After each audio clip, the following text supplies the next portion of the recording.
Ito guys, check natin preno ng Hyundai Tucson front.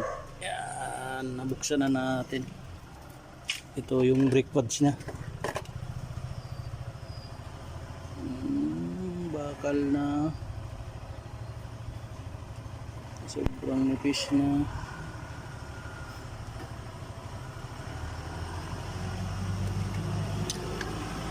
Kailangan palitan kabilaan sa kalikod.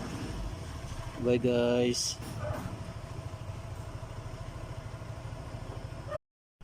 Ito guys, check natin preno ng Hyundai Tucson front. Yan, nabuksan na natin. Ito yung brake pads niya.